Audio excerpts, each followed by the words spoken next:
Hi everyone, welcome back. I'm Sean with Down South Armory, and today I'm going to bring you what I keep in my bug out bag slash get home bag. Now, all this stuff that you see here is something I carry religiously every day without fail. And there's multiple reasons for it. Civil unrest, all the riots going around, at these damn Trump rallies. Um, things are crazy out there, and not to mention you're out in the middle of nowhere, back dirt road like we have plenty of them up here in northwest Georgia. So it's not a bad idea to have some form of survival kit. So let's start off with the bag. It's just a simple, SOG bag that I picked up for I think around $75. It's been a real good bag. It holds all my stuff without fail. Good zippers. I've never had the zippers come fail on me. Then I always keep a hydration bladder, which fits inside the bag. Holds, I believe this is 100 liters or 100 ounces. I'm sorry, 100 liters. Now, moving on, I always keep writing utensils, just in case you need to write down a grid coordinate. You need to write down locations, enemy movements, just a number of things you can use these for. Now, as far as clothes, I always keep a good set of gloves, a cool rag, a couple pairs of socks, a couple pairs of underwear, shirt, shorts, in case, hey, it's summertime. There's a creek, you want to get in the creek, look for some crayfish or just whatever substance you can find, that would be better than getting your blue jeans wet. As far as food, I always carry at least 3 cans of something. Now, the reason I choose canned goods is because they're sealed. Yes, I know that they're heavy and they're bulky, they take up room, but they're cheap. And if you're on a budget, then, you really honestly can't beat a good, cheap canned food. Now, it may not be your favorite. You may not like to eat it, but, you get hungry enough, you're going to eat it. Obviously something to eat it with. I always carry a spare set of glasses just because, I wear glasses. So it makes sense for me to carry a set just in case mine break. My main pair break. Now, I also carry earplugs. Now, why you carry earplugs? Well, the reason I carry earplugs is, say I'm lost out in the woods. I need to shoot some game for food. Well, I don't want to be deaf afterwards. I don't want my ears to be ringing for hours. So, earplugs. Now, as far as medical supplies, I did have a med kit, a dedicated med kit in this bag, but it's no longer in there. So, I'm assuming one of my kids got it out. I'm going to have to question them when they get home from school. Saying, where's my med kit, guys? Kind of need that.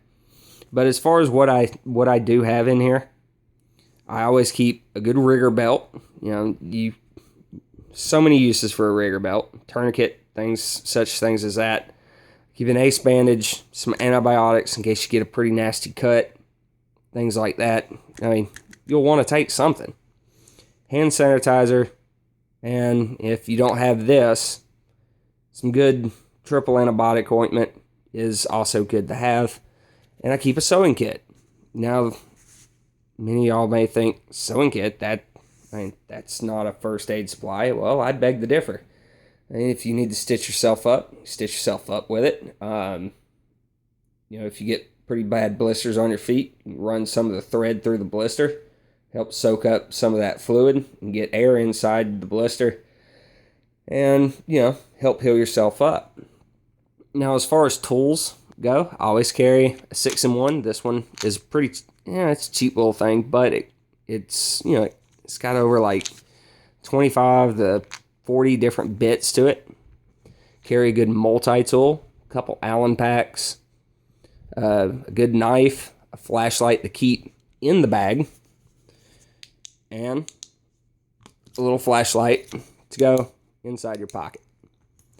Now I also keep some clothes hangers, some clips, just because you may need them for helping secure your paracord, temporary shelter, things as that.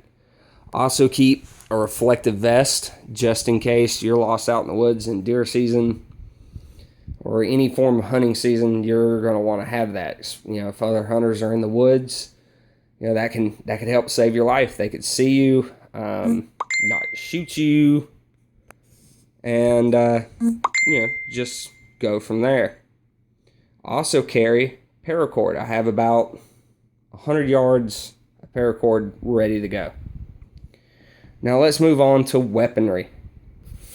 Now, as far as ammo goes, I always keep at least 60 rounds of 223 just in case, I run into a shit hits the fan moment and, I have to take somebody out with my M1A and they have an AR-15. Well, I know a lot of you would think, well, why not just carry an AR-15? Well, they're so common that I'm pretty sure there's going to be some laying on the ground I can pick up. And on top of that, I like firepower. Firepower over mobility. Normally, you can't have both, so that's where I choose the M1A. I love the M1A, the M14 series of rifles, and I often refer to this as an M14 because, my experience in the service is that most M14s that remaining in service have had their selector levers, welded shut. So, they can't go to full auto. So really, other than being, not being a forged receiver versus, a cast receiver than, investment cast receiver, there's really I don't really see much of a difference. I always try to keep at least 4 to 5 boxes of 308 with me. Now, I know it's heavy, it's bulky, but you know what? Living in Northwest Georgia and in the United States in general, there's not much you can't take out with a 308. I always carry, a couple mags with it. I got a couple 10 rounders, 2 20 rounders.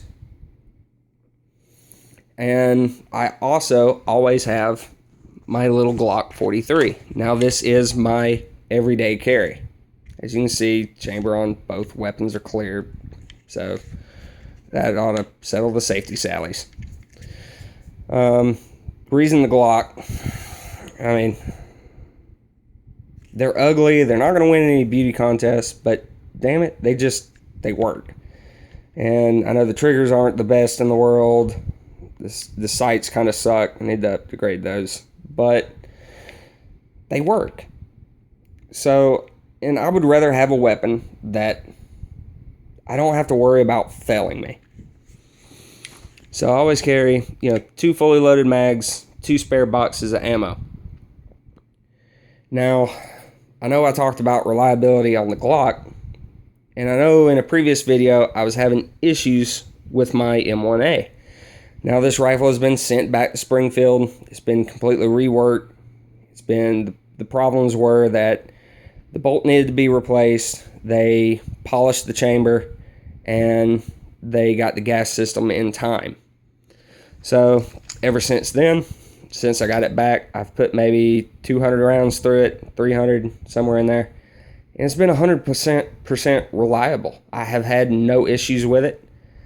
And I just love it. If the U.S. Army would issue me this, I'd carry this all day long. I would put up with the added weight and the added length for the firepower. So that concludes the video. If any of y'all have any comments, suggestions, anything that I can change around that y'all see that might work out better or something I need to add, please feel free to let me know. Leave a comment. As always, like and share the video, favor the video, It helps a lot. And y'all have a good, safe weekend. And we'll see y'all later.